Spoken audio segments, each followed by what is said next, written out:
आज हम आप लोगों से ऐसे चैप्टर के बारे में बात करने वाले हैं जिसको स्टूडेंट या तो बहुत लाइटली लेता है या फिर उसमें बहुत ज़्यादा गलती करता है, और शायद गलती बहुत ज़्यादा इसलिए करता है क्योंकि उसको बहुत ज़्यादा लाइटली लेता है।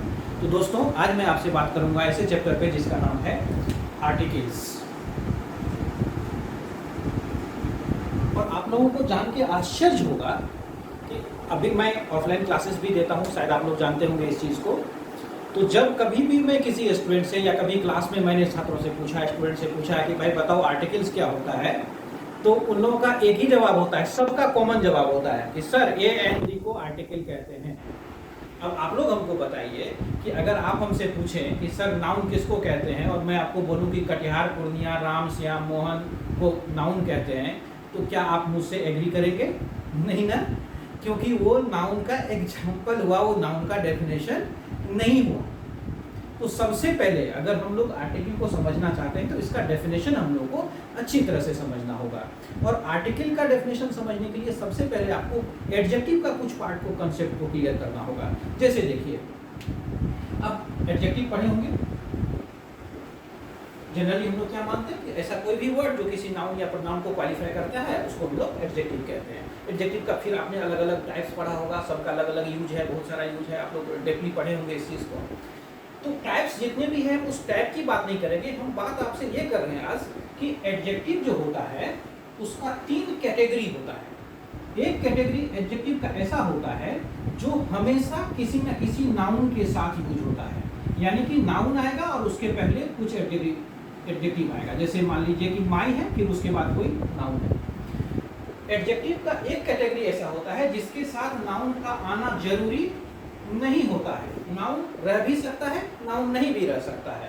और एक तीसरा कैटेगरी ऐसा होता है जो एडजेक्टिव होता है वो नाउन और प्रोनाउन को क्वालिफाई तो करता है लेकिन उसके साथ नाउन का यूज एकदम नहीं होगा। अब हम तीनों का एग्जांपल देके आपको समझाते हैं। जैसे माई एक एडजेक्टिव है, इसके साथ आपने बुक का यूज किया, तो आप ये देख लीजिए कि क्या आपने कभी ऐसा देखा है कि माई का यूज हुआ और उसके साथ कोई नाउन नहीं हो ही नहीं सकता है।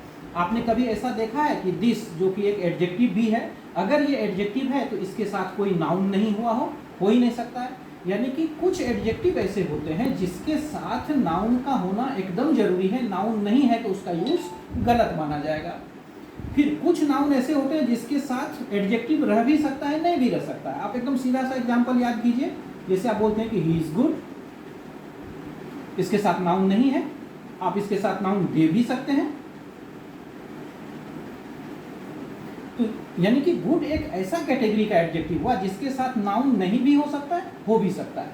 और उसी तरह से कुछ एडजेक्टिव्स ऐसे होते हैं जिसके साथ आप नाउन नहीं दे सकते हैं। जैसे ही इज अलोन, वह अकेला है, आप ये नहीं बोल सकते he is an alone man, वह एक अकेला आदमी है, ऐसा नहीं होगा, ये गलत है सेंटेंस। और उसी तरह से कुछ एडजेक्टिव्स ऐसे होते हैं जिसके साथ नाउन का होना एकदम जरूरी है।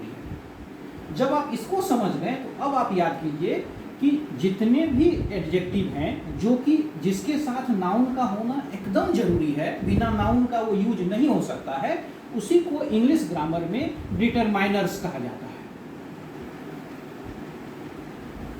मतलब ये हुआ कि डिटरमाइनर्स हम उन सारे एडजेक्टिव्स को कहते हैं जिसके साथ नाउन का आना एकदम जरूरी है, नाउन नहीं रहेगा तो उसका यूज गलत माना जाएगा। अब हम लोग आर्टिकल पे आते हैं। आर्टिकल्स एक्चुअल में उन जितने भी डिटरमाइनर्स हैं, हम कुछ का एग्जांपल लिख लेते हैं, जैसे माई हो गया, योर हो गया, ईच है, एवरी है,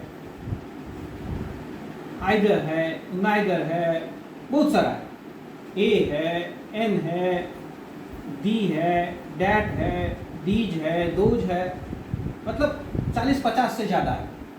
ये जितने भी, ये टोटल हो गया डिटरमाइनर्स। क्यों हुआ डिटरमाइनर्स? याद रखिएगा, ये डिटरमाइनर्स इसलिए है क्योंकि ये एक ऐसा एडजेक्टिव है जिसके साथ नाउन का यूज कंपलसरी है। तो जितने भी डिटरमाइनर्स हैं उसमें से स्पेशली 3 डिटरमाइनर्स ए, एन और दी को हम लोग आर्टिकल मानते हैं। अगर आप इसको और डिटेल में जाएंगे तो इसका मतलब हुआ कि एडजेक्टिव्स बहुत सारे हैं, उसमें से कुछ एडजेक्टिव्स हैं जिसका नाम डिटरमाइनर्स है, और डिटरमाइनर्स जितने भी हैं उसमें से स्पेशली ए, एन और डी को आर्टिकल माना जाता है। यानी कि आर्टिकल का डेफिनेशन आप ये कह सकते हैं कि articles are the members of a group of words called determiners।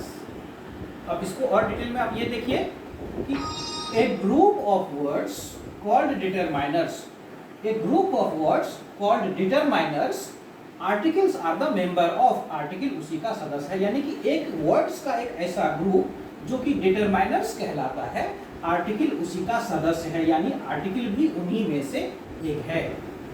ये आज के बाद हम आप लोगों से रिक्वेस्ट करेंगे कि अगर कभी ऐसा सवाल आए सामने में कि आर्टिकल किसको कहते हैं, तो प्लीज़ ये मत बोलिएगा ए एन डी को आर्टिकल कहते हैं। ये बहुत बच्चा वाला गलती लगता है, ये गलती आप लोगों से एक्सपेक्ट नहीं की जा सकती है।